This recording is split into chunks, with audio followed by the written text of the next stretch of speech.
Mad people time. Mad people time. Greetings and salutations, one and all. Okay, there we go. Is this a vet or is this a mad hoe? I was wondering what was going on there. How you doing? Welcome to a brand spanking new week right here on KevinStew.com. We kick off the week with a thing called Community and Finance. How you doing? I want to say big ups to Mr. Marlon Burrell, General Manager. Yes, sir. I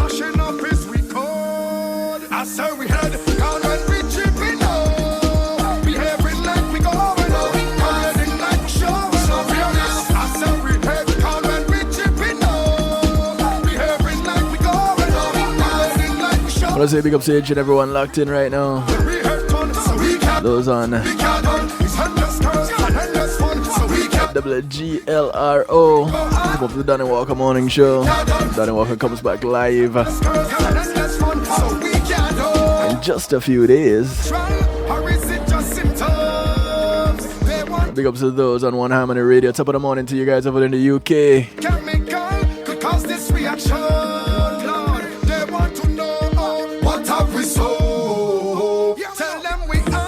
Big ups to those locked in on the Foundation Radio Network, ClintonLindsay.com.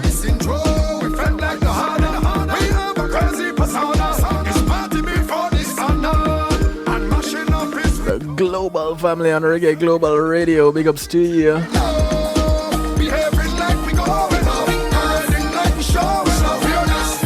Those on PEMGTV.com. Welcome. And of course, if you're healing right here at the home of the night shift, the DJ Kevin Stew, big ups and welcome. KevinStew.com, it's a place where we're encouraged to have acceptance through enlightenment. This is the sound of Skinny Fabulous, and it's called Going Off. Mad people time.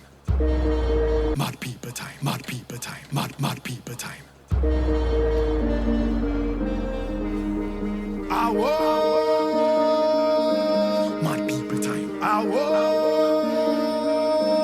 Mad people time.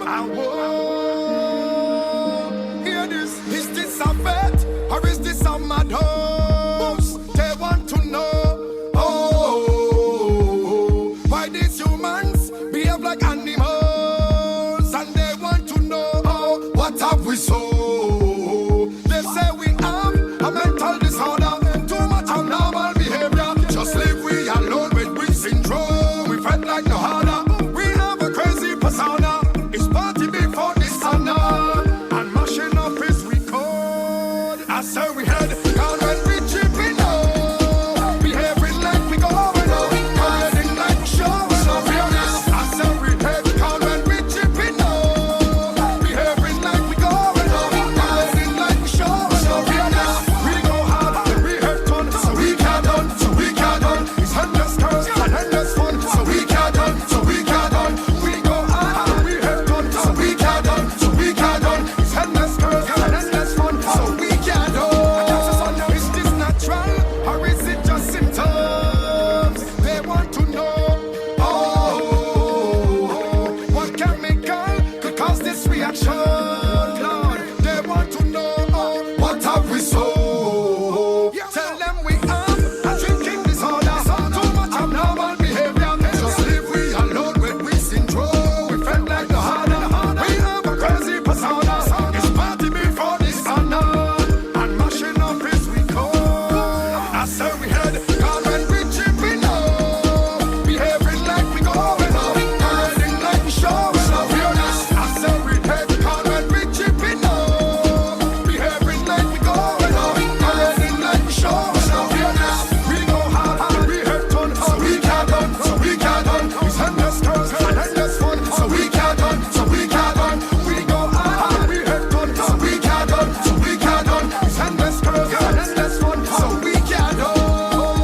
We go party like we never before.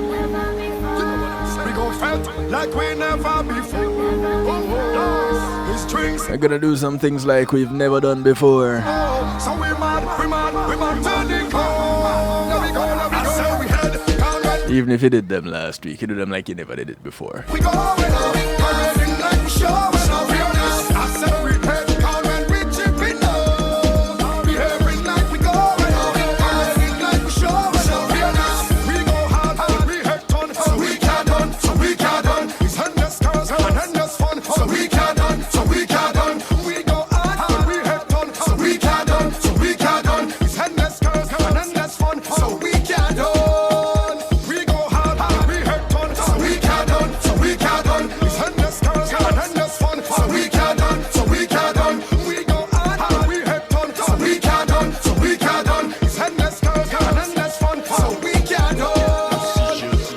It's the sound of Skinny Fabulous talking about going off. So we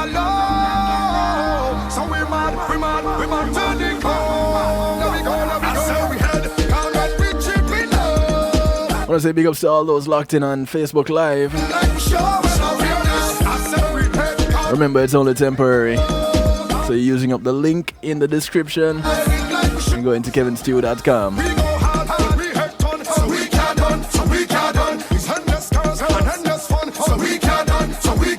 I want to say thanks to our segment sponsor, Paul C Media Group.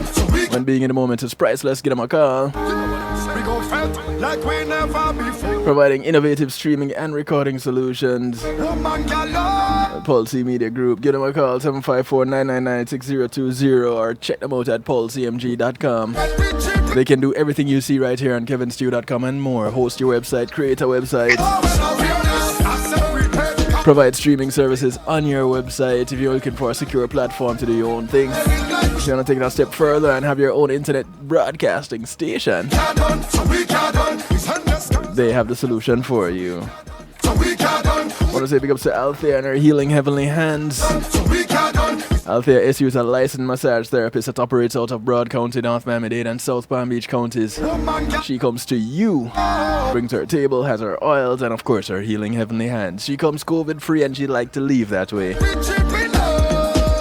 So if you know if you have the virus, don't call her.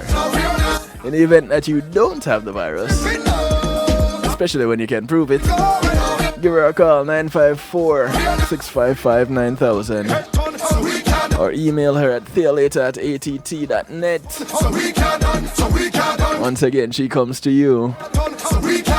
And what healing heavenly hands they are indeed. I want to say big ups also to Reggae Global Entertainment. Reggae Global provide services as booking agents, tour management services, publishings, trademarks, business registrations, music productions, marketing and promotion, and so much more. Give them a call, 954-998-8034. Reggae Global Entertainment, the parents of Reggae Global Radio. Of course, big ups to GMAT Music Solutions, bringing your event to life. GMAT Music Solution was able to be there with me as I provided some music for Feeding Broward this past Saturday at the Salvation Army on Broward Boulevard and 9th. What an event that was. GMAT Music Solutions, providing sound, light, and stage production services, musical equipment, audio engineers, DJs, bands, musicians, singers, PA systems, and so much more. Give them a call, 754-307-GMAC. That's 754-307-4622. Or check them out at gmatmusicsolutions.com. You can also do your online shopping there. It's kind of a one-stop shop. Yeah, they're kind of cool. So, on the line, I have someone that definitely goes hard. But if you don't know what it is that she and her team, what they do, then, you know, you're gonna be left out in the cold, information-wise. So, I'm fortunate enough to have with me the boss. And it's good when you know the boss. Not that you're guaranteed to get a job, but at least you get some good information. Now, the good thing about this boss is anybody that she has around her has good information. And prior to this dialogue that we're gonna have right now, I've had one member of her staff, and she was on round about this time last year. So I guess it's a once a year thing that I get blessed with their presence. But I'll take once a year over no time at all. Ladies and gentlemen, I present to you a woman who has been providing, well, has been sitting at the top desk of an institution that provides remarkable service, not just in Broward County, but across the United States. The organization is called NAMI, the National Alliance on Mental Illness. And right here in Broward County, there's a chapter. And with me tonight is none other than the executive director of the Broward County chapter, Miss Sandra. Well, I shouldn't really say Miss, but Miss Sandra Cumper is joining us. Well. Sandra, how are you? How are you? How are you? Welcome to the night shift. Oh, thank you so much. I'm really good. I'm really honored to be here. How are you doing? You know, I am well. I Good. I I'm a little uncomfortable, and it has Hmm. nothing to do with you. It has to Okay. do with the fact that today I got some water in one of my ears, and Oh, it just won't come out. I know it's starting to hurt. So can I tell you, it's a real pain. I I can only imagine.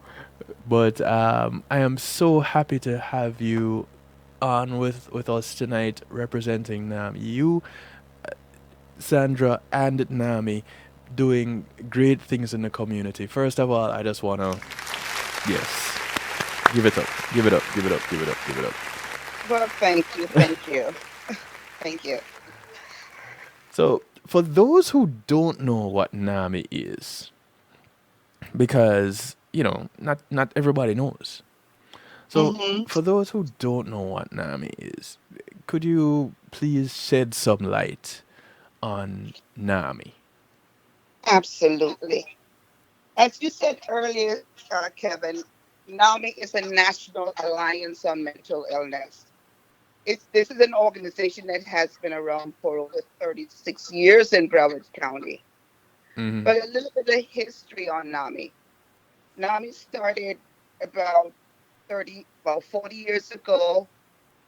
And the reason for them starting this organization was because a group of families got together and talked about the disparities that people who were living, especially their loved ones, who were living and experiencing mental illness, was given. And they felt it was not fair then, and it isn't fair today, but they felt they were alone. Mm. And a couple of women, mothers, sat around a little dining table in their kitchen in Virginia and said, something has to be done. Something should be different about ensuring that our loved ones are given the treatment they need, the medical care, the benefits that are due to them, the, the respect and regard. Right. And so, saying this, they decided to hold what would look like a town hall meeting, because, as I said before, they thought they were alone. Mm-hmm. And at that first meeting, they had over 1,000 people sharing the same concern and the same grievance. So, Wow. from that day, the organization was formed because they became an alliance, and hence the National Alliance on Mental Illness. So, Mm. stemming from that in the meeting, we now have a state office in practically every state, Nice. and we have an affiliate office in practically every county. NAMI Broward is their local affiliate of the National Alliance on Mental Illness. Within the state of Florida, we have over 30 affiliates, and we have over 2,000 members throughout. And that's where we Excellent. started. No. Um, Go ahead. Yeah, no, no, no, no. That's an organization that is really putting in some work. Um, Really quickly, Jessica Jefferson is saying hi, Sandra. She's Hi, Jessica. she's checking us out on Facebook Live, and Jessica is. I can't even call her a friend of the night shift. I call on her on occasions, and she would come and give expert advice. So, she's pretty much a night shift member. I can't call her a friend. She's a member of the crew. Absolutely. Yeah, she's a crew member. So, big ups, Jess. Welcome, welcome, welcome. All right, so, and don't get too comfortable on Facebook Live. Remember, the show happens on kevinstew.com. So, call a friend, tell a friend, share it with them, but just tell them, go to kevinstew.com. I only do this to give you all a teaser. Yeah, all the fireworks happens on kevinstew.com. Jump into the stew pot. You don't have to register. You don't have to sign up anything. And those that wondering what the stew pot is, others call it a chat room. But because we're fancy over here on kevinstew.com, it's the stew pot. So come on in. The water is How always fine. appropriate. Yeah. It's where we keep things bubbling and interactive. So come on in. All right. So back to the business of NAMI. So, NAMI Broward, you said, has been around for how many years? 36 years. And 36 years. 36 years. And I'll tell you what, originally we started with volunteers. Our membership, our staff entailed only volunteers. Yes. Now we are a 501c3 organization. We have a complement of staff, and we continue to have volunteers, families, and loved ones of individuals who are living with mental illness.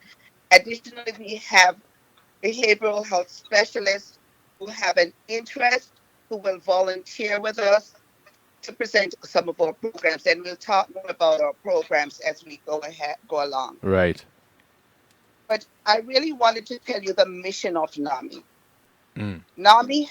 NAMI's mission is to provide education and support and to bring public awareness to this community.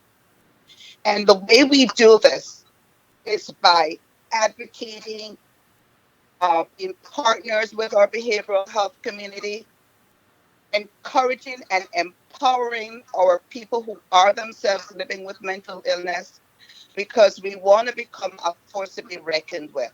We want the community to know that mental health does exist. It's not going anywhere unless we do something about it. Yes. And most importantly, we want people to understand that recovery is possible. Mm-hmm. So we continue to advocate. We advocate at the state and the national level and the local level. We have all our legislators, we meet with them regularly. We talk about changing the laws and the rules pertaining to mental health. And we provide a slew of programs throughout the county. No, it's really interesting that one of the things that NAMI is involved in is the way mental illness is viewed on a legal level. And I thought, whoa, you know what? That's one of the really cool things about the organization, because there are so many times that an individual may pick up the phone, dial 911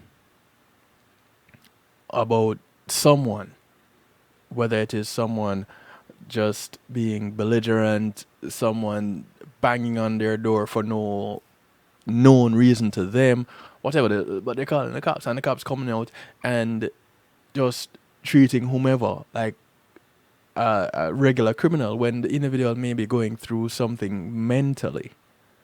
Correct. So having an organization like NAMI that is saying, hey, listen, there are things to recognize when dealing with individuals in our community. That's a big deal. It is. It is.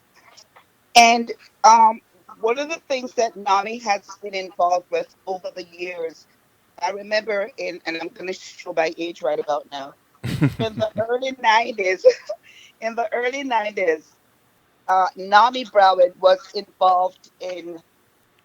was a representative of a group of delegates who went to Nashville, Tennessee to learn about what is now commonly known as CIT, Crisis Intervention Training for Law Enforcement Officers. Yes.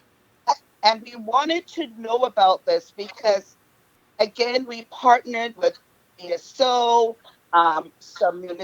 some law enforcement officers, police officers, some schools, some colleges, uh, other professionals, and this whole delegation went to Tennessee to learn about that system they had, which was so innovative because it was to teach law enforcement officers how to work with and understand individuals who were living with mental illness. We wanted them to start treating them differently Yes. because, as you rightly said, people are in crisis, people need help, they need rehabilitation, they do not necessarily need to go into the jails. That should not be the only resort. So we went up to Tennessee, we pledged our case, we learned the system, and we brought it back to Broward County. So today we have crisis intervention training for law enforcement officers. We have trained over 1,600 law enforcement officers in Broward County, and they have themselves become crisis intervention teams within their Nice. municipalities. So now we know that we can tell the community that if your loved one is going through a crisis, if they're having an episode, they need to call 911, but not only stop there. You ask for us that a CIT officer is dispatched to your premises because we expect the CIT trained officers to be able to handle the situation way differently than they did before. Right. Which is And really needed. just to step back a minute, the crisis that started NAMI all those years ago was because one of the families that we talked about, Yes. her son was going through a mental health crisis. And the mother actually called law enforcement, and the kid had a knife, and he was way many a good distance away from the law enforcement officers who went, and they ended up shooting him dead. Oh wow. So, so we want to stop that. That needs to stop because there are other ways of dealing with a person in crisis, and this is what CIT is all about. And people now are seeing these things happen on social media and thinking that is something that is just happening today. No, these things have been happening for a long time.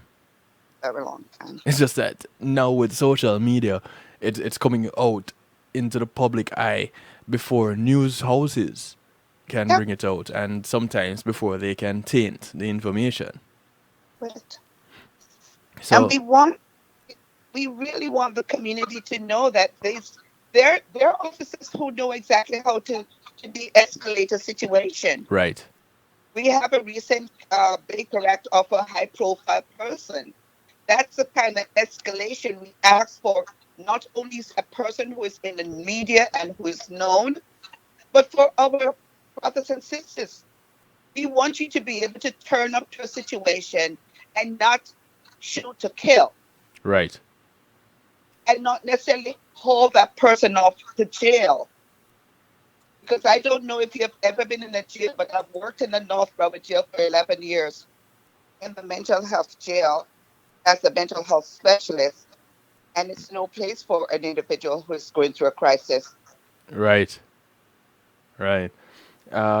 I will say one of the good things that has come out of recent times right here on the night shift is a joint broadcast, or I have dedicated one Monday out of each month where the Lauderhill Police Department, their Perfect. community relations department, comes and it's their show, and they Yeah. talk about policing in the community.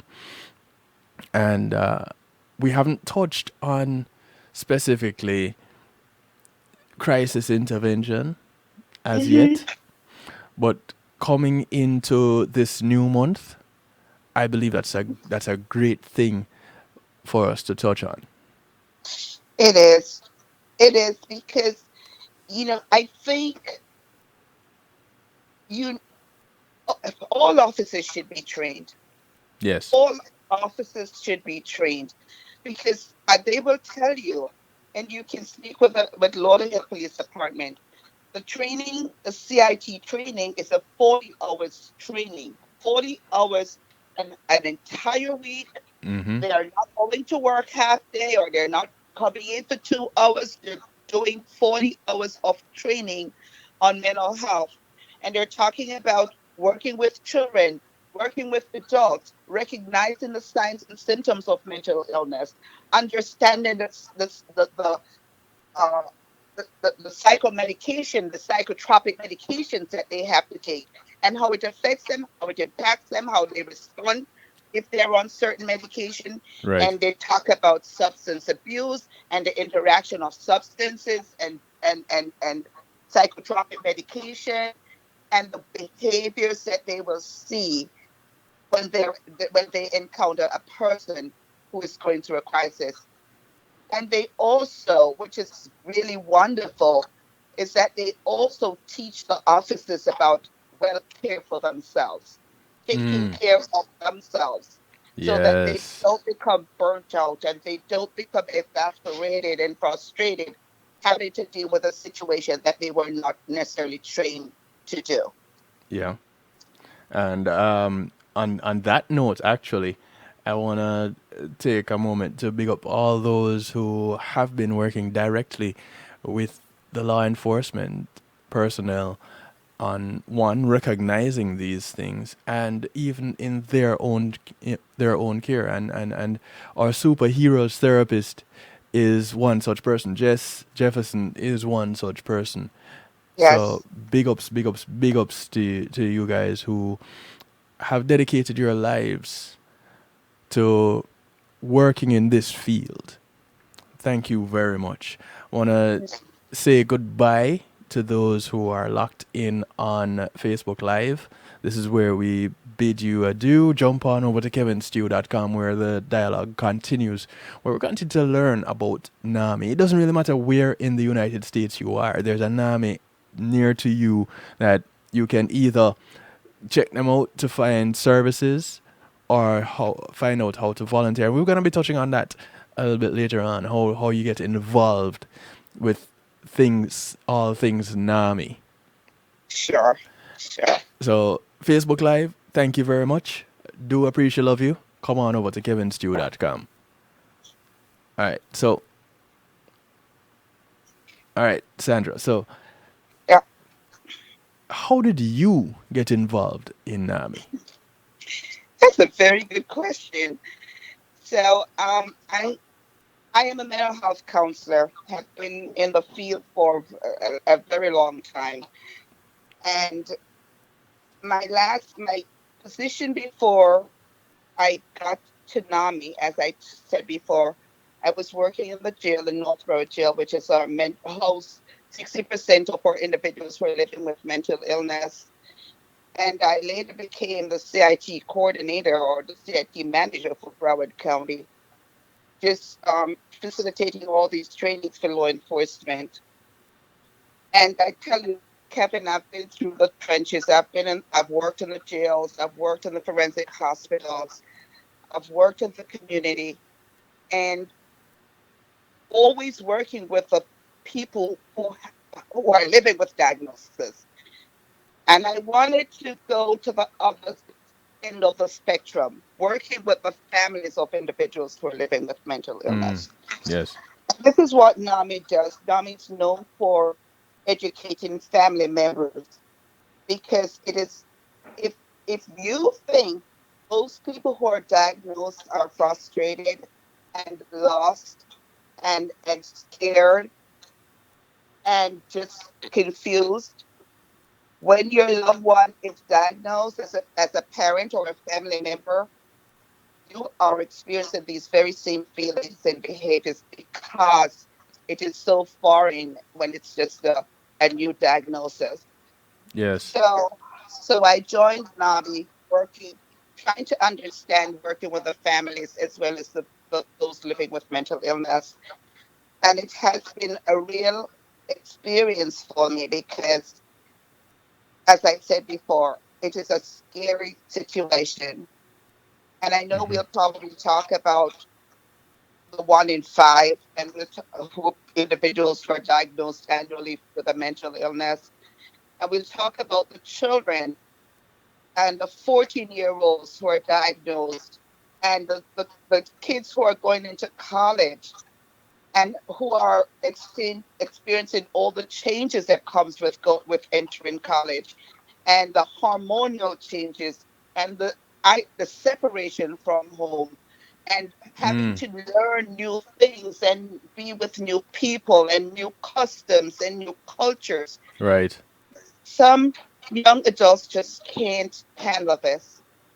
And I know just knows that this is like the period, the time when many kids or young adults, we can see mental illness manifested itself because that's the age, that's pretty much the range. Although we have kids who are diagnosed at young age, and some people say they're born with mental illness, Yes. but we definitely see the manifestation when you're at that 18, 17, 18, Hmm. 19-year olds. Yeah. There are people that actually, you know, I guess the really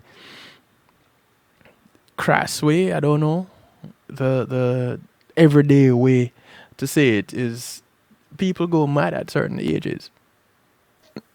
Yeah, it manifests itself at certain age even And more because of the stresses that comes right. with your age. And it's not At like certain really periods. going mad. It is just that. It is things in their environment that is just affecting their thought processes and their coping mechanisms. Either they're not equipped with the knowledge or the information to cope with it, or even if they have it, they just can't manage. It's overwhelming, and they just snap. Well, the World Health Organization says there's no health without mental health. There So you go. we're all prone. We're all prone to Yes. mental Yes. illness. I mean, some people it is because of the genes. Some people it's just because they're not able to handle some situations. They can't cope. Some people have had trauma in their life. Trauma Mm-hmm. is a big stressor. Trauma is a big source of bringing on these behaviors, Yes. and so whatever the case is, this is why it accounts for 1 in 5 individual whom will be diagnosed with a mental illness. It does not choose who it affects. It impacts us all. And so it is difficult. And one of my difficulties in my work world is to realize that people do not acknowledge or the fact that mental illness can affect anybody, anytime, anywhere. Yes. So and it's okay. I get it because it's not a sexy. disease. It's not something that people want to brag about and talk about. And especially in my culture Yes. and many other cultures, it's not something you want to talk about. Mm-hmm. But it's an illness like any other illness, and it can affect any person. So we shouldn't turn away and go, because it's not in my backyard, it's not going to happen to me. It can happen to any person. I And this is remember. why we continue to bring awareness to the illness. I remember going to primary school in Jamaica. For those in the United States and other parts of the world who don't know what primary school is, it's the equivalent to, or somewhat the equivalent of a part of elementary and a part of middle school, depending Mm, on where you are. yes. And there was this one girl who suffered from epileptic seizures. Mm, And we, there are times when she would have these episodes when we were in primary school. I graduated from primary school, went through high school, started going to community college, and was friends with this young lady who was going through some issues. And one day she just drank a whole queue of rum at school. oh. And they rushed her off to the psychiatric ward of the University Hospital of the West Indies. Mm, I went because she was my friend and I was there when it happened. I went to go visit her at the hospital. I saw this very same girl that went to primary school with me that used to have the epileptic seizures in the yeah. psychiatric ward. Yes. And on one hand, it was like, boy, I always knew this girl was crazy. But on the other hand, it was like, it was more of, geez, I didn't expect this. So it was Sure. mixed feelings that that Hmm. that I went through this. And as I went on in life and had various interactions with people growing up in the Salvation Army, I went to various institutions as a musician in the Salvation Army and met all kinds of people. And realizing that those who suffered from mental illness were really not very different from anybody else. I had an aunt that worked at Bellevue Hospital in Jamaica. And I always thought it was kind of crazy to work in a mental institution. But the more you learn and the more you know, it's kind of crazy not to want to be involved in things relating to mental health. It's absolutely ridiculous not wanting to be involved. It's it's as if you don't want to be involved in cancer. You don't want to learn about cancer. You don't want to know about diabetes. It is an illness. It's an illness of the brain.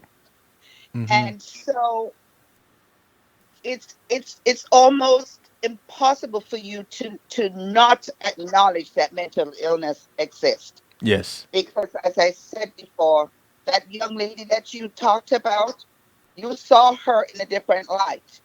And Yeah. that could have been anybody. That could have been anybody out of any of the kids in your classroom that could have affected. It could have been me. It could have been you. It and so we need to acknowledge that mental illness does exist. We need to acknowledge that we need to treat it. One of the greatest problems we have now that we have been fighting for is mental health parity, the ability for insurance companies to give the same credence they give to other medical conditions so that a person Nice. who is mentally ill and needs attention, treatment, Yes. they're, they will cover those costs. And it's not happening. And if we don't do this, if we don't treat the illness, and if we don't treat the people who need it, it is just going to get worse. Yeah. A great 60% of the individuals you see walking on the street are diagnosed with a mental illness.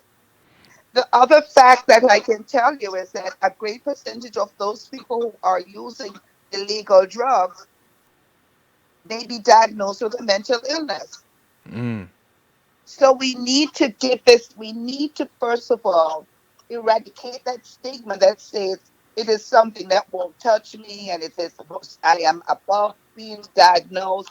We need to get that out of our heads Yes, and recognize definitely. that it can happen to any person in your family At any time. anytime.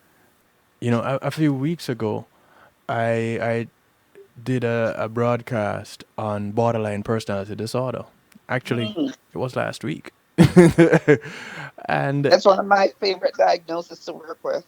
and the frequency with which individuals are diagnosed with this, you know, it's and the causes, nobody really knows exactly what the cause is, but just like any other a lot of other mental diagnoses, it can be triggered by just about any experience that you have, especially those traumatic ones. Yeah. And Which, go ahead. yes, go ahead. Well, I was gonna say, which kind of would leave you guys very busy round about this time with this new global crisis that we're experiencing right now. Yes. We can see uh I wish I had numbers for you, but I can tell you there has been a great increase in the number of people reporting mental illness to us. Uh, Depression and anxiety are the two disorders that we are seeing in this community now. And Mm. it's the diagnosis of anxiety, which is understandable, the panic attack, the depression. I mean, these are conditions that they come from everything that's happening. Yes. And and it is so understandable. But if you're not treated, it only gets worse. If you're not treated, and treatment doesn't necessarily mean only medication. It means talk therapy, seeing a clinician, Mm-hmm. seeing a psychologist, seeing a therapist, some maybe medication, or even meditation or exercise or your diet. Yes. Treatment encompasses a lot. So having a person just being so scared to come ahead and come to you and say, you know what, I am having these feelings, I'm having these thoughts, it's pretty much not allowing the treatment to take place. Yeah. But one of the things that I have come to realize is some of the jobs that we have, if we're not careful, it could end up triggering something in us too. Yeah, exactly. And we just not we look at employment in every light except one that could possibly be as stressful and hazardous to our mental health. Yeah. We don't look at it that way sometimes. And I see someone here in the stew pot, Auntie Poopsie. I have to call you out, especially. Big ups to you. I first met this young lady who had to have been about almost 10 years ago, as a former Miss Jamaica Florida winner. Wow. And for her to be popping up in the pot tonight, I want to thank you, Auntie Poopsie. She says, in medical school, I have learned that immigrants are affected 8 times more than citizens of urbanized countries, especially men. I think of many of my family members who have had difficulty adjusting to American society coming from Jamaica. Yes. And it's funny that she emphasized the men part, because it was while I was looking for someone to talk to on this show, this broadcast about men and mental illness, that we met last year, that I met you guys over there at NAMI. That was how we met. I was looking for someone to talk to about men and mental illness. So thank you for bringing us back to that point, Auntie Poopsie, although you didn't know. Thank you very, very much. So, Sandra, just in case you were wondering, Auntie Poopsie is not that old. In fact, she's not old at all. She's quite young. Hi, Auntie Pussy. But that's a moniker that she adopted, and there's a story behind it. But I won't get into that right now. But yes, so that fact, immigrants and men being 8 times more likely or being affected as 8 to 1 of those living in urbanized countries. That too is in and of itself a mind blowing statistic, Yes. which makes an institution like NAMI very, very important. And those who work in the institution, those who volunteer in the institution, I can't help but applaud you over and over and over again. You've worked for NAMI for how long, Sandra? So I worked for NAMI for 4 years. Hmm. I've been in this field for over 20 years. Right. And you are absolutely correct about men. In fact, I just had the pleasure of being a part of a panel uh, of a screening called Faded Conversation with a United Way. And it basically covered what we're talking about, mainly African American male men and mental illness. Mm. And it was kind of like depicted one of these like a barbershop setting Okay. where they were able to talk freely amongst themselves about their experiences and the fact that as a male you are not expected to suffer certain conditions. You're not expected to talk about it if it's happening to you. You're supposed to be the breadwinner. You're supposed to be the Yes. macho man. You're Yes. supposed to be able to conquer pretty much anything.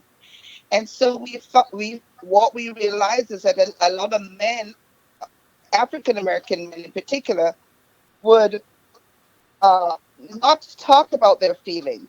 Hmm. Men should not talk about their feelings. They should not cry. They should not be weak. Yeah. And so they suffer silently. And the more they internalize their feelings, the more depressed they become. The- And the more stress they experience, the more depressed they become until one day they will explode. So So basically, the longer they take to address it is the more of a danger that they are to themselves and those around them. absolutely, absolutely. And the more we find them using turning to alcohol or drugs or being promiscuous, women, sex, gambling, it's like a cycle. Abuse. Abuse, absolutely. Hmm. And the other thing that we talked about and I like to talk about is like a method we talk about today. It's called ACEs. It's adverse childhood experiences. And we don't often realize that these experiences that we have had as children manifest itself in different ways later on, Yes. especially where trauma is concerned. And trauma is a big thing where mental health Hmm. is concerned. The more traumatic the situation, the the more it affects you later on. A few years ago, the DSM-4, I think it was, it's been a while, actually added a diagnosis to post-traumatic stress disorder to secondary post-traumatic stress disorder because they realize that trauma is trauma.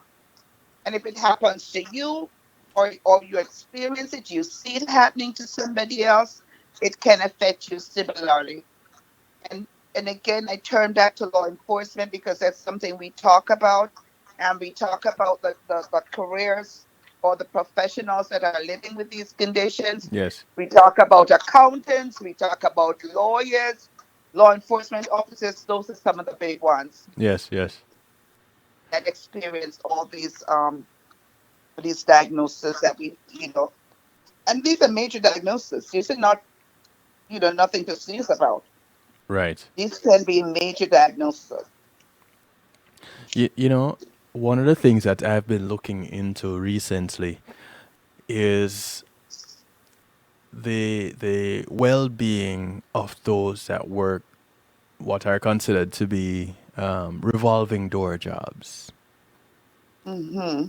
You know, the jobs that people are constantly being going in and out of, and those seem to be more often than not customer service related.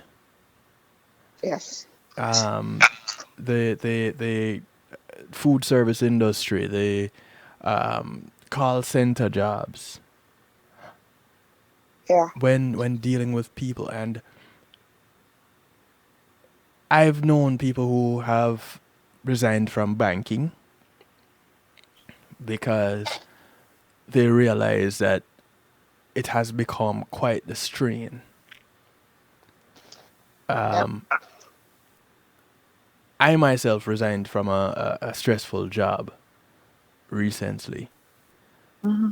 and in my resignation letter, I mentioned that a part of the reason I am taking this step is for my personal well being. Yeah. And that was something that I realized that I had to do because it would have ended up costing me more in the long run. Mm.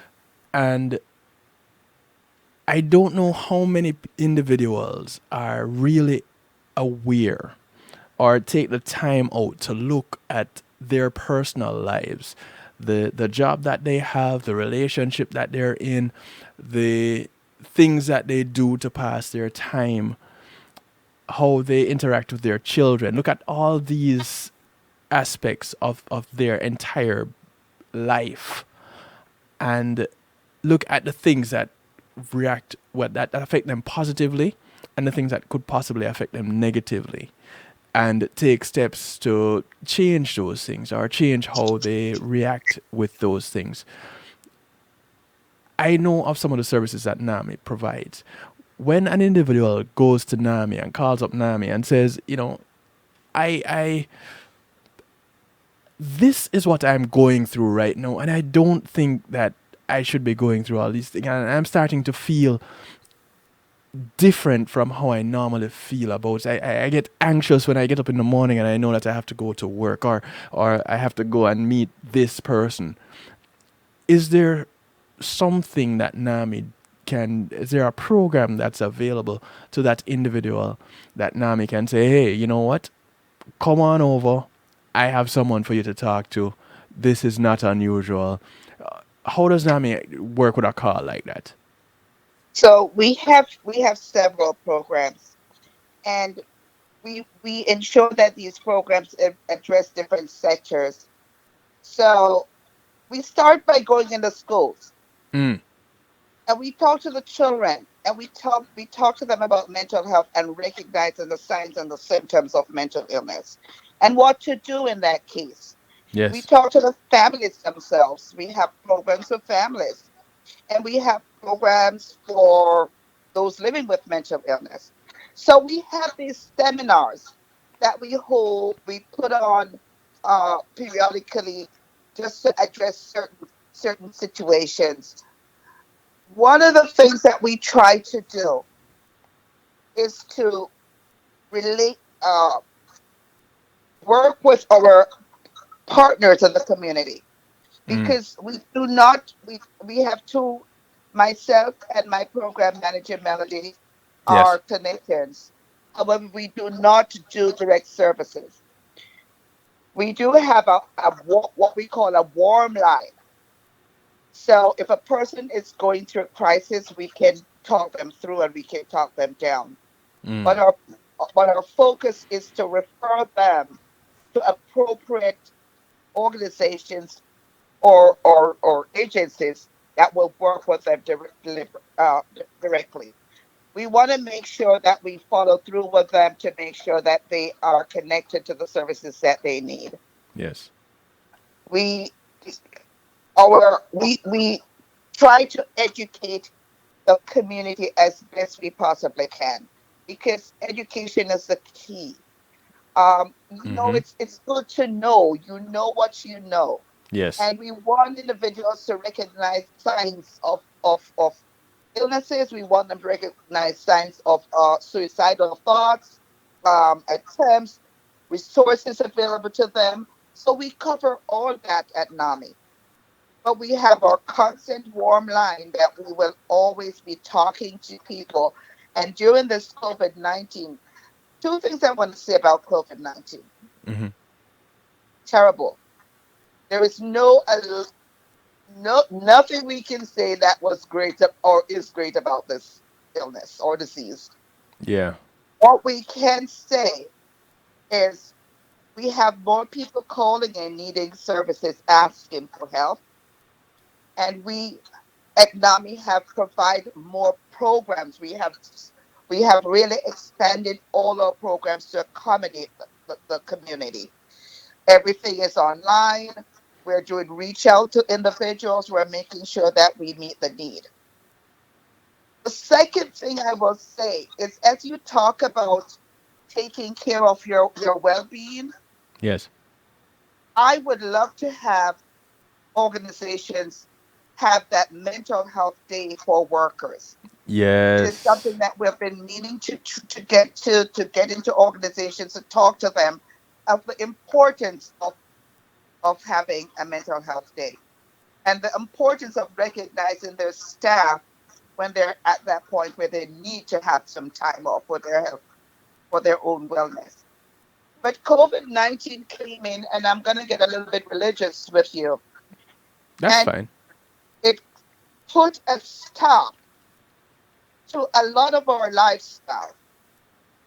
It made people stay home. It allowed people to stay home. It allowed people to recognize their children, can say, okay, you're my child. I can recognize that face.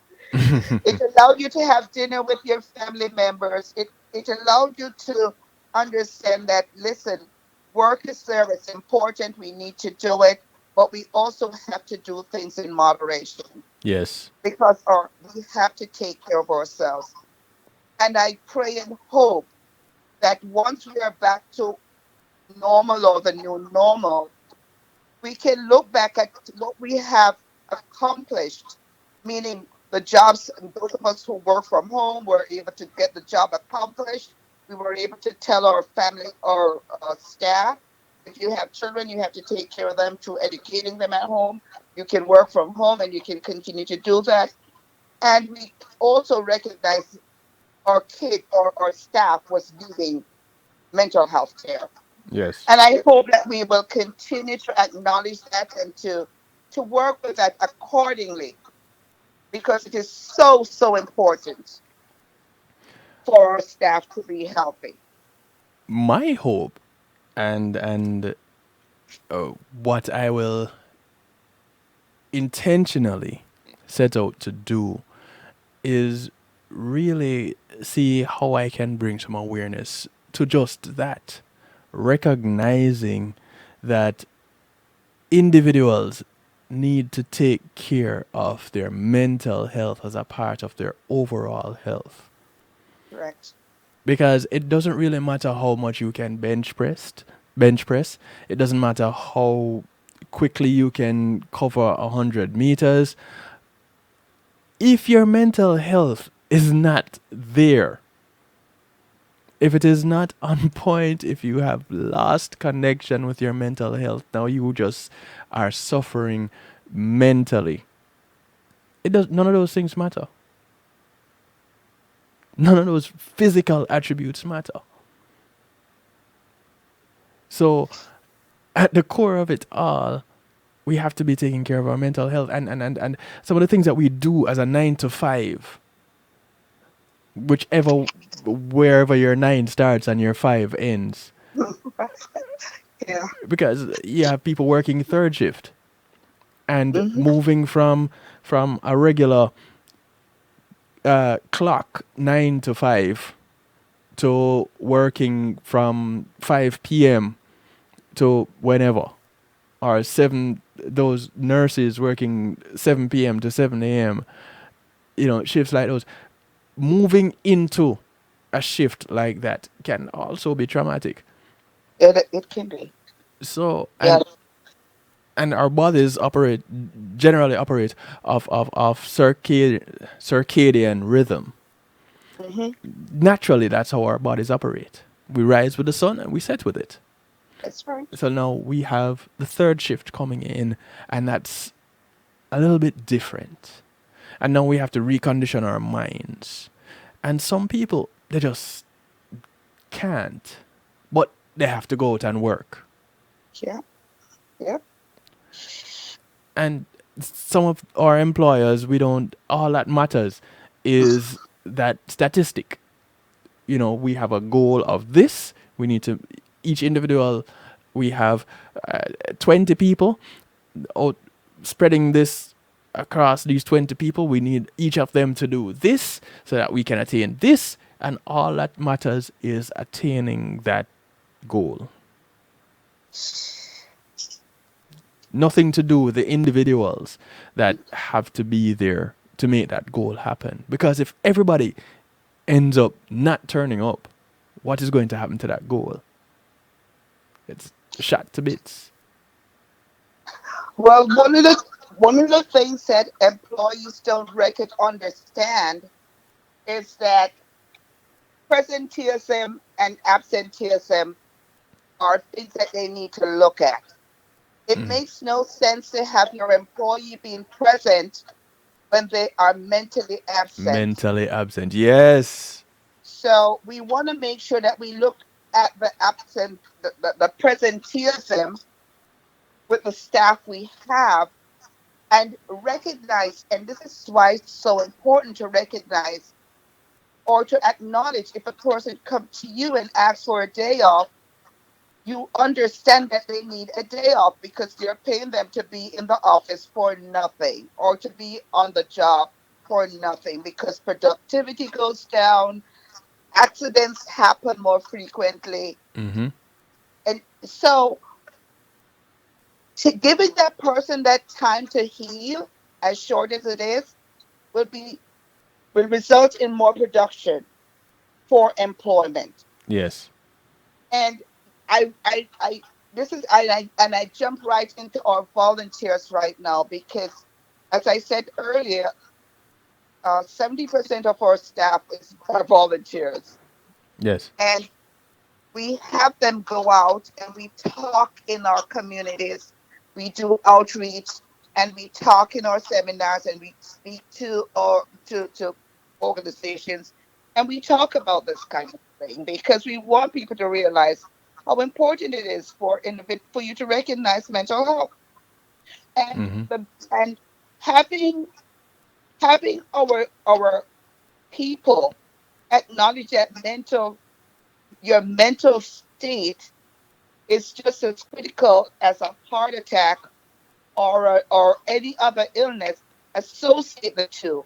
It's an illness. It's an illness. And once you recognize that if my staff has a heart attack, I'm not going to expect them to be at work. If your staff is suffering from anxiety or depression or stress, give them that time to heal.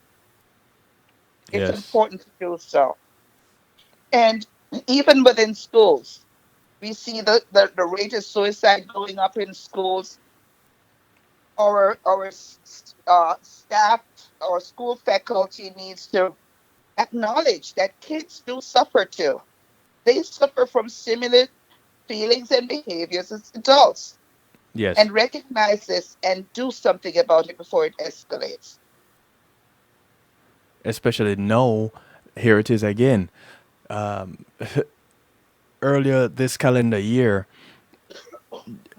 everybody was going to school and they had their friends there with them and they were going through their daily lives, and then all of a sudden that had to change. Yeah. Graduations didn't happen. People didn't get to walk across that stage. Yeah. And there were some that were traumatized severely because of it. Yes. Yeah. And there would be those looking on going, it's just walking across a stage. What's the big deal? But when you put in that work, because that has been the focus, and no, you can't do it. It is. And trauma comes in different lights. What may be Yes. okay to one person is not necessarily okay with another person. Right.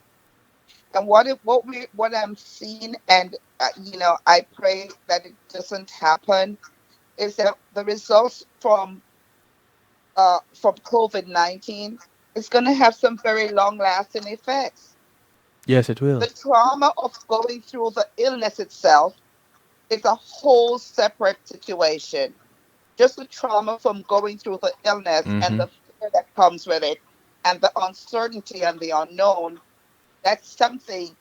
But also the fact that our entire life is turned upside down. And like we started out by saying, some people coping mechanism is less than others. Yes. This is going to be long lasting. So our industry need to look at mental illness and say, this is a time to step in and stop cutting funding because it is not as important as something else, Mm. and recognize that it is just as important, even more so. You're Yes. losing a whole community by not giving them the treatment, allowing them to have access to the treatment they need. We're putting ourselves in great danger by not being able to provide some of these services, by taking away the funding that some of these services need. We're really just positioning ourselves to fail, so to speak. Because without proper mental health, everything else falls apart. That's right. When you have a police officer that is now on edge because they may be overworked, or they had an experience and it has now made them nervous, and they don't get the treatment for that. When you have Exactly. that nurse working the third shift, and yes, big ups to them. I got a message, someone saying God bless third shifters. Yeah, big ups to those overnight nurses.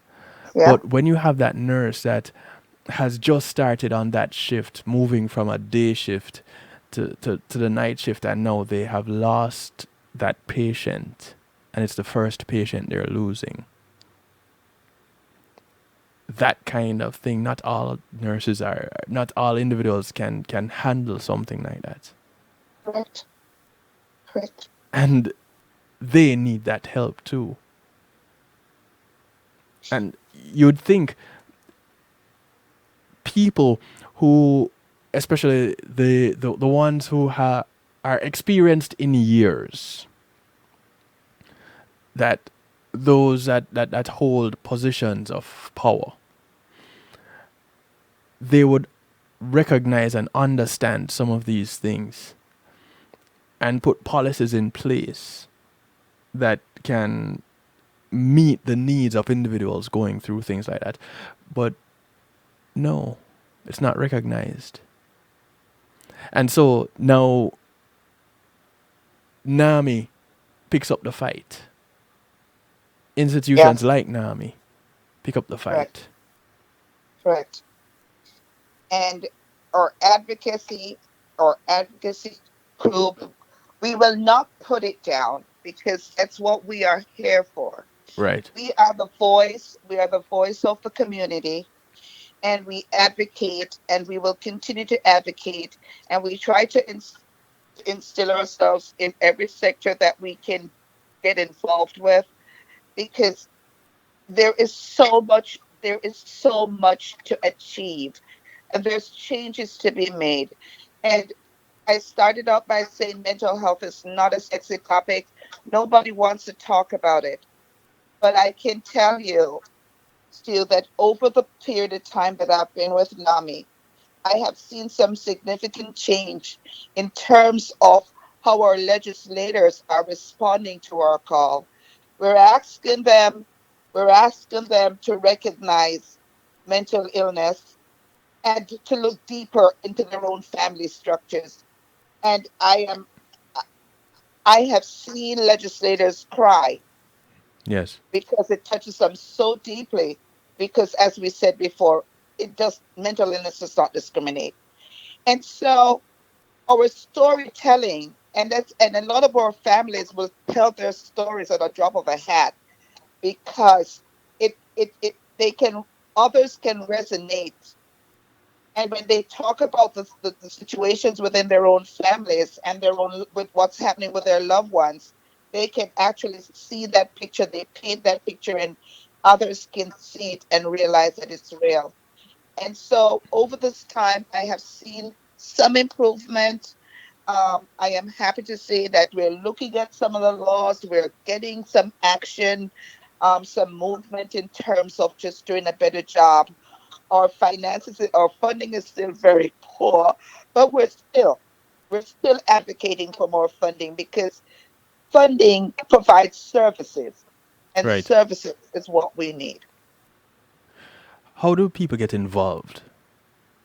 Okay, so if you do need to get to involve with NAMI, before I get involved, let me tell you a little bit about our main source of income. Yeah. As I said before, we're a non-for-profit organization. We we live off grants and contracts and donation, and we ask the community to become members of NAMI. It's a minimal fee. You can call our office, which is 954-316-9907, or go to our webpage. It's namibroward.org. And you call or you email us and let us know that you have an interest. We have volunteer work for everybody pretty much. Right. We have programs that we ask you to facilitate. We train you. We send you out to the community. We serve the community in every way we can. And I just want to quickly talk about our walk, our annual walk, which thank you for last year. It was such a pleasure. It was so much fun. It was my And honor. and our annual walk this year, because of COVID-19, it's going to be a virtual walk on October 10th. And you just go to namibroward.org, and we're going to be streaming from our platform and on Facebook. And it's going to be pretty much, we're trying to duplicate what our actual walk will be, which is usually at a big park, Trade Winds Park, with thousands and thousands of people. Everybody is invited. However, this year, as I said, it's going to be virtual, and we're still inviting people to get online and be with us for that hour, 2 hours. Uh, One of the beauty about the walk is that it brings the entire mental health community together. We bring everybody together. We bring legislators, we bring cheerleaders, schools, colleges, Mm-hmm. other behavioral health agencies. We have kids stuff. We have something for everybody, and we also feed the community. So we're hoping next year, this time, we're looking at a real live walk, but for this year, we're going to be going virtual. And and of course, we accept donations all the time because we are not for profit, Right. and we ensure that this funding money that we get to NAMI goes right back in the community because every program, every seminar, every event that we produce is free to the community. Everything is offered free to our community. Right. And that's a real big deal. I just put up one of the pictures from the walk last year, where the walkers were in this conga line. Yes. I remember this conga line quite well. We also had the dog competition. Remember that? Oh yeah, that was Oh Chicago yeah. one. And so the walk itself, you people took part in the walk and did the walk, but they also got to enjoy some of the festivities of the day, dancing on the grounds. This conga line was a part of dancing on the grounds, Yes. and that was really cool. And the color guard, um, the, representing our security forces, and the Broad County sheriff was there, and I met Judge Ginger Lerner Wren Yes. at this event. Now, for Right. those who don't know, Judge Lerner Wren is the United States of America's very first mental health judge. Correct. There are mental health courts that exist in the US now, and Judge Lerner Wren was the very first of all those judges right Correct. here in Broad County. Right. And not only do we have Judge Wren as our misdemeanor mental health court judge, we also have a felony mental health court judge. Yes. And his name alluded. I can't remember his name. And it's Judge Ari Poor. Ari. Yes. And NAMI works very closely with those courts because, again, that represents the people who are living with mental illness, and the court endeavors to treat them in the way that they can understand. And mental health and the mental health court is a marvelous court for people because it is not the traditional court where the traditional you go to jail. Judge Wren's court in particular offers a lot of diversion. People are placed into treatment, which is exactly where they need to be. Right. Uh, they need to be treated. And my mantra is recovery is possible. There are individuals. I have one young man who works in my office who's diagnosed, and I speak freely about him because he allows me to. And he's diagnosed with a severe and persistent mental illness. He's been working with me for 3 years, and he is one of my best employees There you go. because he's in treatment. He's empowered to do what he can do at his base level, and he's a marvelous young man. So there is recovery, but we have to get the treatment. We have to get the treatment we need. Yep. And that's one of the things about it too. There are some employers that they don't want you if you've had a mental illness. And that's against the law, actually. Not that they're asking, but it might come up in an interview, and they would find some way to finagle their way out of. You could be the best likely candidate, but mentioning in that interview, because it came across, maybe there was a gap in your work history, and they asked why was this gap, and it just happened to be one of those times when you had to take time off to get treated. Now all of a sudden, boom, you're no longer the best candidate. And And, there are individuals who would probably shy away from mentioning something like that, or they would probably lie on their resume or during the interview about something like that, which doesn't benefit anyone. correct.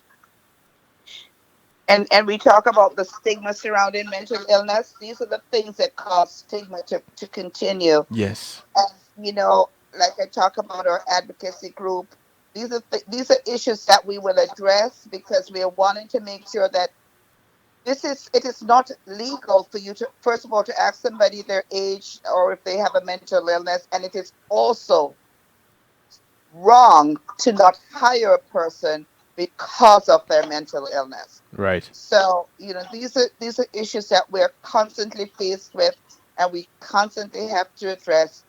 Of course they're going to find loopholes around it, but it's not dead. We will constantly endeavor that our people are treated with respect, empowered to do the best they can do, and to live lives like everybody else, productive lives. And Yep. I've seen it happen repeatedly. People have lived productively in the community. They're paying taxes, they're working, they're maintaining their families, and life goes on. One of my stew potters here saying, I'm a member of the NAMI advocacy group. It's so Welcome. fulfilling to contact legislators to bring mental health awareness to the forefront. I And they thank do. you. Thank you. Yeah, they do. No legislator is left untouched. Yeah. And that's what we need. We need Right. to change the narrative. Absolutely. And it's been going on for far too long, where people look at someone having a mental illness, whether they're born with it or it developed at some point in their lives. When you realize, going back to that statistics you gave earlier, you said what, 1 in 5? One in five. No, everybody has 5 friends. Correct. So if it is none of them, well, it could be you. That's right. Absolutely correct. And like I said, what we're trying to do is to educate the community.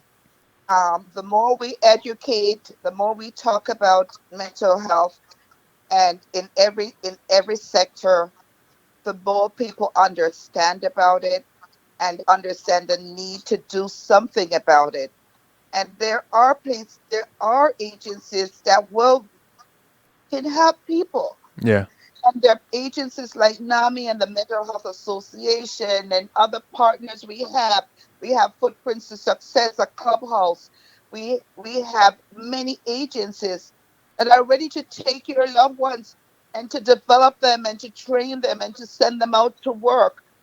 Many of our facilitators are peers themselves, Mm. because the kind of relationship they can build through understanding and going through the same thing that somebody else has been through, it's more impactful. Yes. So we want to educate, we want to bring awareness, we want people to know that we're here as an organization for them. We want to bring members in, we want people to be a part of our group. And because there is strength in numbers. And when Yes. we walk up to Tallahassee, to the capital, and we talk about mental health and we address it and we all wear green shirts, we want people to stop and pay attention, because we are not going anywhere and we need to make changes where mental health is concerned. Once again, Sandra, how do people get involved? How do people contact? How do they get in touch? Um, So, mm, and again, sorry, coming up October 10, how is that going to run? okay, let me address the walk first. October 10th, that week is Mental Health Awareness Week. So, the day of October 10th, because it's now a virtual walk, we are referring to this as a day of hope. And coincidentally, all our fall walks, because we have these walks throughout the country, all our fall walks are going to, a lot of our fall walks are going to happen on October 10th. And you visit NAMI, NAMI Broward, www.namibroward.org, namibroward.org. Yes. And and you can call us at 954 316 9907. And Stu, if you could put that up later on for me, we could always have that going at a Oh later yes. date. Oh And yes. just visit us on October 10th. We start at 9 o'clock, and our virtual walk is going to be streamed live on Facebook, and we're going to be on our walks on our website, and you can walk your way. You can Mm. walk your way. You can donate through NAMI, the NAMI website. You can become a sponsor. You can become a walker. You can become a donor. You do this your way, and we'll have some of those very similar events that we've had before in our live walks, but we will also have presentations from some of our key uh, partners Nice. talking about NAMI, talking about mental health, and supporting us.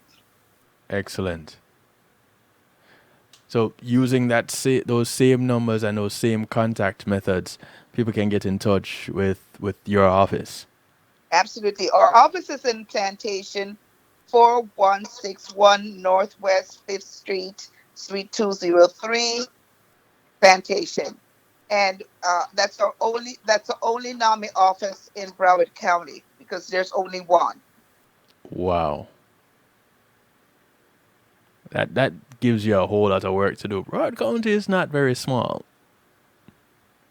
No. It's a lot of people to cover in Broad County. But we serve the community along with our behavioral health community partners. We serve the community to the best of our ability. And one of the things we do, if we can't serve you, I have had calls from many other states because it's transit. People who have family members in another state, have family members who are living here in Broward County, Yes. and they're going in crisis and they're going through episodes. And so they call for, and if we can't help you here, we know exactly who to call to help you. So, or Excellent. we do a lot of referrals also, but we also, do that warm line as I talked about before, Yes. where we try to help as best we can. I encourage everyone, whether you need the service or not, to at least get in touch with with NAMI Broward at least once. In fact, that is for those living in Broad County. Wherever you live in the continental United States of America, get in touch Correct. with NAMI. Just get in touch, because the service that they provide may be a service that you end up needing. Remember, you're not too old or too young to need mental health help or mental help. It can come on at any time where you end up in a situation where you need specialized care. Get in touch with the people who are familiar with this. Get in touch with the people who don't stigmatize, the ones that don't look at you funny because you call and said, "Listen, I think I'm hearing voices." Correct. These are the people that say, "All right, come on in. Where are you? Let me come to you then." you know, you, they provide the help, the needed help. And I want to say thanks to my partners putting the information there in the stew pot. 954-316-9907 Correct. and 4161 Northwest 5th Street, Suite Two. 203 in Plantation. Correct. Listen, the information is there. Broward. NAMIBroward.org. Correct. And that's for those in Broward County. But you can just Google NAMI, the National Alliance on Mental Illness, wherever you are, or wherever whomever it is that you think need the help or needs the help. Wherever they are, you can get in touch with a NAMI in their community. Listen, we're here to help each other, and NAMI is here to help us. So Perfect. why not use the help that's available? And just remember, all our service is free to the community. That's the I want best to part. say, I want to say, whether it's you or for somebody else, you are not alone. NAMI is here for you. And just reach out and contact us. We're always available to you. So thank you all so much. I thank you, Sandra, for your commitment to the cause. Not just NAMI, but to mental health on a whole. Correct. And Yep. you got into it and you stuck with it and you just keep growing from strength to strength, looking for ways to help. And in the midst of that, you find time to take care of yourself too. And I'm glad that you get to do that. Thank you. And it's good to see you doing that. Thank you. Some It people is going, important. where he gets to see that? Where that? Listen, you don't worry about where I get to see it. I just just call up Nami. Please do. Our doors are open to you. And for those of you who are watching on kevinstew.com, here's a picture to show where I get to see how Sandra gets to enjoy. Here's a picture from Nami, the Nami walk last year, where we're looking over the program actually, and Alan is standing there with us. Ellen is our board president. Yeah. So if y'all think that this is by accident that I'm talking to Sandra, no, it's not really by accident. It's by design. Um, and this is something that I do hope to be able to continue this relationship that I have with NAMI Broward, and by extension NAMI USA. You know, so thank you for allowing me to come on in, Sandra.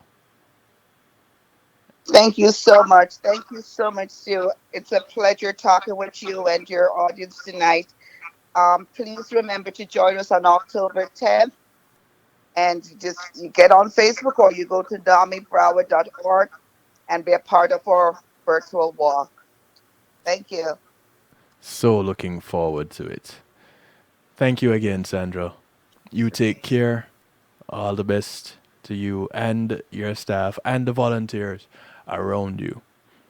I of course will be checking in and keeping in touch. Thank you. Thanks again. Have a great night, you all. Good night. And you too. Take care. We're gonna take a quick little break. I didn't even give out the number for people to call in.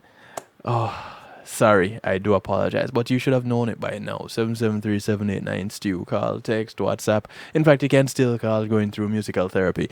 You can still call and share with us what your experience has been like. And if you need that kind of help, you can go ahead and still call in 773-789-STEW. That's 773-789-7839. Call, text, WhatsApp, any of those methods that you choose. You can Skype if you're overseas, kevin.stew. You can email djkevinstew@gmail.com. Just go to kevinstew.com and you can comment right there in the stew pot. All these methods available to you. Judgment-free zone right here. We just ask that you keep things decent. We're going to take a quick break. When we come back, we're going to go into musical therapy.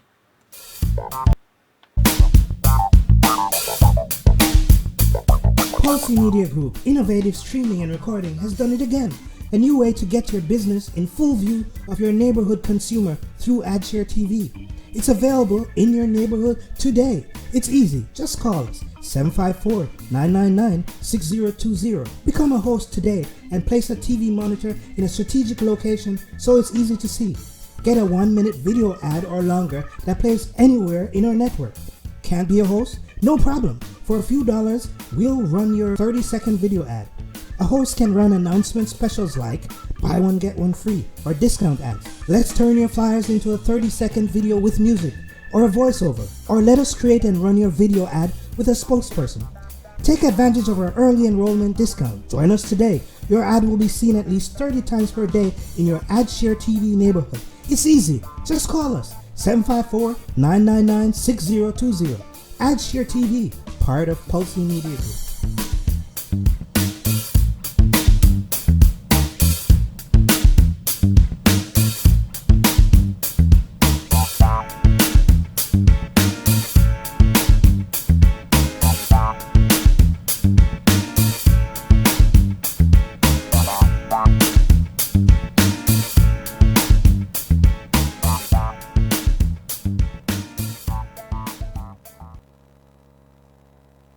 The census comes along, and it seems like everyone I know always asks the same two questions. What is the census, and why does it even matter? Let me give it to you straight. The census counts every single person living in America. An accurate count of our community tells us where there are more people, and where there are more people, there are more needs. Our participation could impact how public funding flows to our schools, health clinics, senior care, job training, and housing. It even determines our congressional representation. I don't know about you, but it sure sounds like the census matters to me. This year, take a little time for the 2020 census. You can complete it online, by phone, or by mail, and make sure you count everybody you live with. Your mama, daddy, sweetheart, babies, roommates, everyone. This chance only comes every 10 years, so let's step up and be counted. Shape your future. Start here. Learn more at 2020census.gov. Paid for by U.S. Census Bureau. It takes an entire village to raise a child. Hello, I'm Paul Campbell, here to talk about Palace. Peace and Love Academic Scholarship. This non-profit group supports students facing serious obstacles from entering or continuing their studies, not because the grades are failing, but due to the lack of financial support. Over the past 8 years, Palace has awarded 600 scholarships valued at approximately 50.3 million Jamaican dollars, or 415,000 US dollars. Together, we must build a better future for our children. Please visit www.palace1.org and make your donation to brighten the future of a deserving child. Palace, preserving young minds for posterity. Matthew 28:19 says, "Go ye therefore and teach all nations." With this in mind, and encouragement received during a South Florida media conference, The Church Links was birthed. The Church Links is an interdenominational worship service portal for churches, providing the tools to spread the word through technology in a cost-effective way. The Church Links, www.dahchurchlinx.com, your links to worship and praise.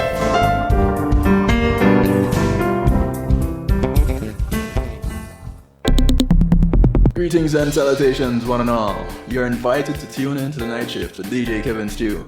It airs on Mondays with Community and Finance, Tuesdays with Healthy Love, and Wednesdays with Real Talk from 10 p.m. to midnight Eastern Time. Come spend some time interacting in the stew pot where we keep things bubbling and wind down in musical therapy. The Night Shift with DJ Kevin Stew is on kevinstew.com, where you're encouraged to have acceptance through enlightenment. It's Christine representing for DJ Kevin. You see me, I say, I don't know the boss. You see me, I say, DJ Kevin Stew and the Night Shift radio show. Yo, it at the thing, turn up the thing loud. Whoa, DJ Kevin Stew at the heart of a champion. Never underestimate, just choose him. The silver line behind the dark clouds. DJ Kevin Stew believe him, and that's no doubt. Salute the Night Shift radio show, Christine. Just heart it up loud.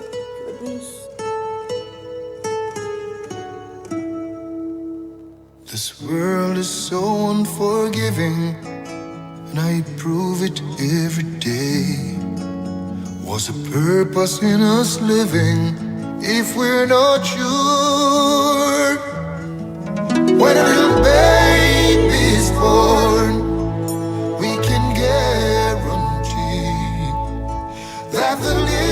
child grows up to be one that we're proud of, one with so much love, one that we can build the future on. It's bitter, yes, it's bitter, needs blessings to dilute. I know, cause even the weather is telling the truth.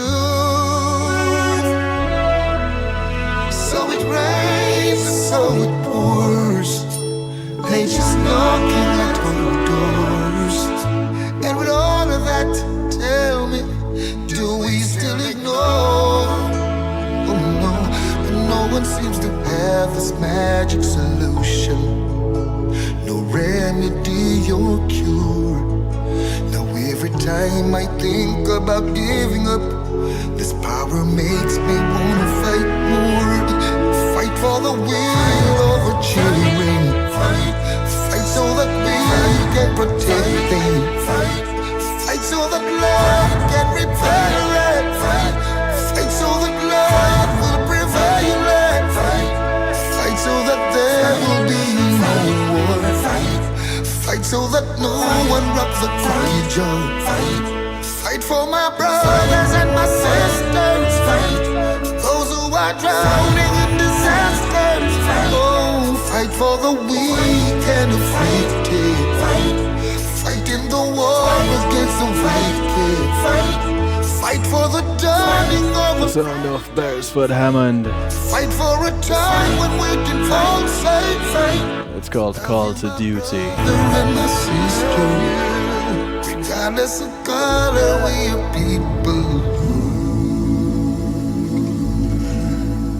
Regardless of color, we got to fight. Ooh, ooh, ooh, ooh. Oh, yeah. Ooh, ooh, ooh. And in that fight, we asked for continued faith. I've never been the type to link you cause my want this I need. This is Korik. Listen to my prayer cause we need you. It's called Give I Faith. Listen to my prayer now, Joe. Tears them dread out the road, I run red, I don't know if me I gonna make it home. Road boys and police running wild in the streets and it feels like a war zone. Imagine me work so hard, I can't let down my guard cause robbers want to take my one. But goodness and mercy will guide and protect me, so me know so me not alone. But I need faith to go on. In all this ya Gideon, I need your strength to hold on. Cause on my own I'm just not strong enough. Give me faith to go on.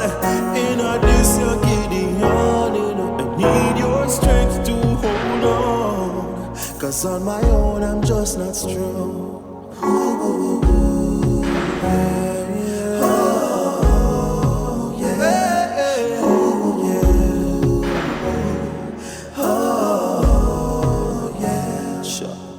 The hearts of men are grown desperately wicked and them seek the taste of blood. No compassion for humanity, I'm wondering what they're made of. Jaja, something seriously wrong with your people, them not seem to have no love. And I'm of that point of view that we need to turn to you to give us faith to go on. In a this ya Gideon, I need your strength to hold on. Cause on my own I'm just not strong enough. Give my faith to go on. In a this ya Gideon, I need your strength to hold on. Cause on my own I'm just not strong enough. But if you stand with us and help us to rise up, nothing can harm us, no, no. Cause we know that even in this time, with faith, courage, and a just cause, David will still beat Goliath. So we pray. Ooh,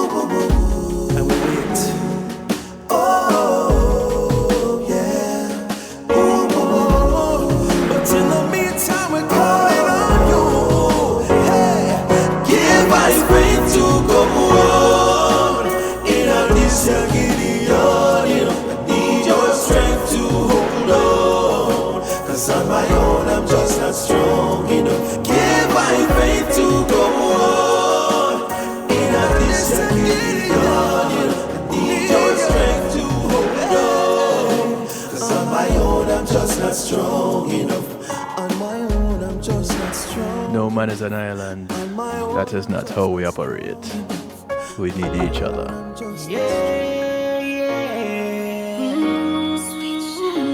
This is Shelly Sweet Shells. It's called Love We Need.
This is Paul Anthony working out with Maurice Gregory. It's called When You Need Me. Don't pick up the phone. It don't mean I don't care.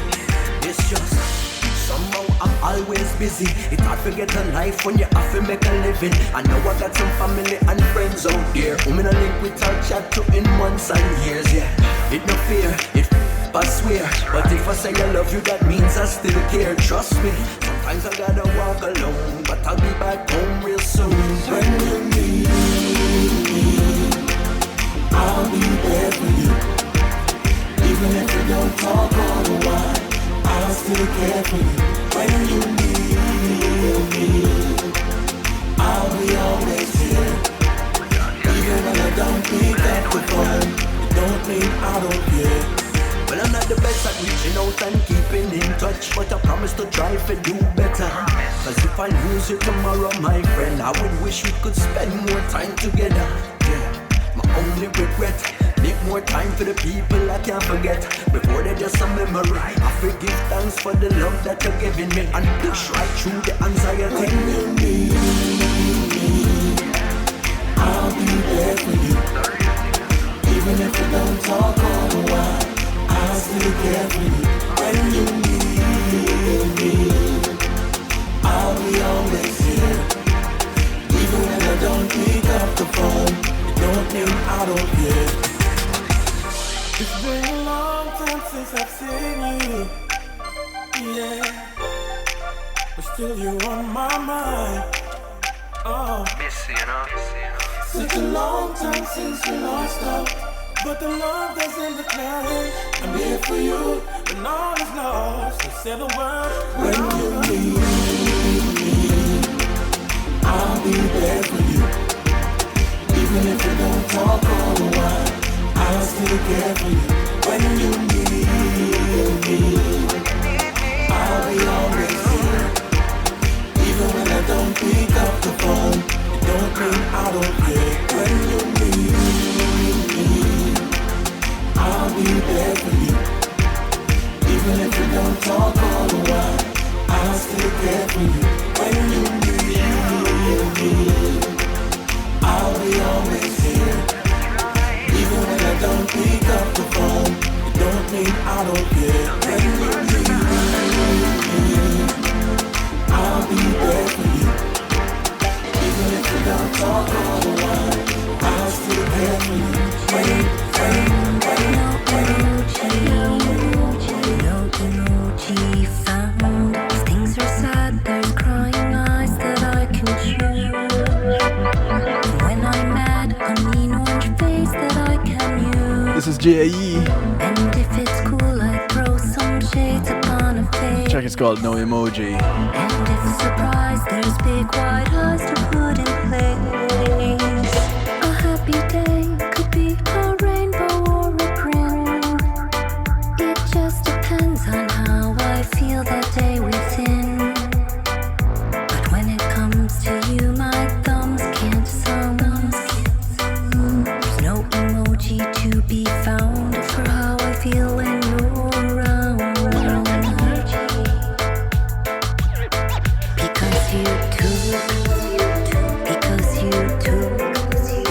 Because you took my emojis and wound them up. Because you took my emojis and bound them up. Because you took my emojis and mashed them up. And I'm not sure how I feel if no emoji isn't real.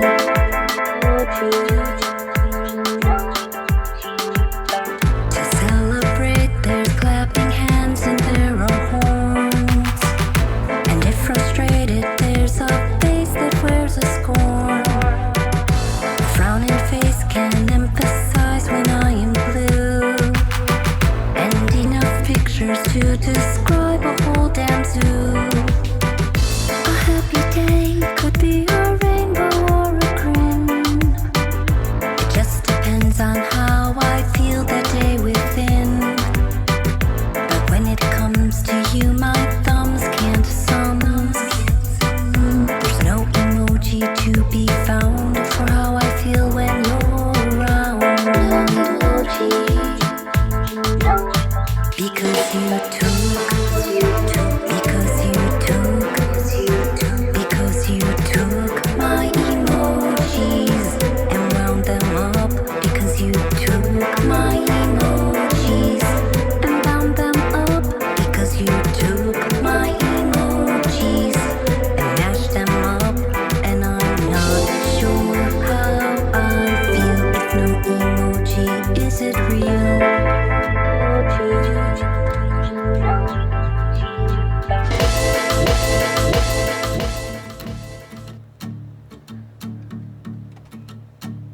In just a few moments, Kingston 12 Hi-Fi will be taking over on Reggae Global Radio. So just keep it locked. Catch y'all tomorrow with Healthy Love right here, kevinstew.com, 10 to midnight. This is Tenille. It's called Man You're Beautiful.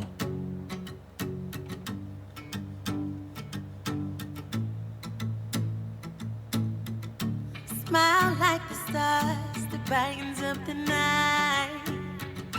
Hand in my hand, hold me tight.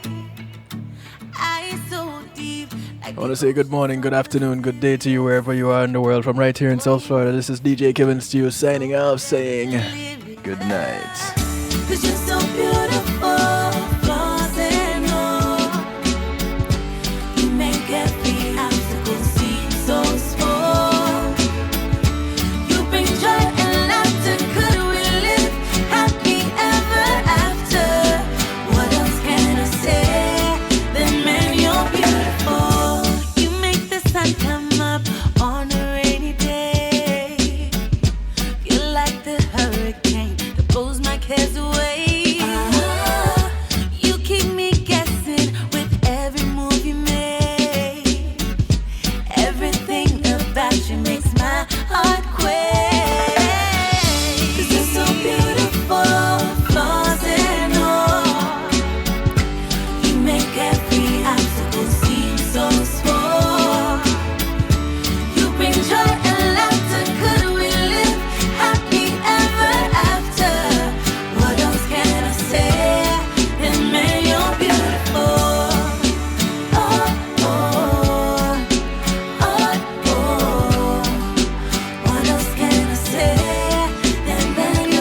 Greetings and salutations, one and all. You're invited to tune in to the Night Shift with DJ Kevin Stew. It airs on Mondays with Community and Finance, Tuesdays with Healthy Love, and Wednesdays with Real Talk from 10 p.m. to midnight Eastern Time. Come spend some time interacting in the stew pot where we keep things bubbling and wind down in musical therapy.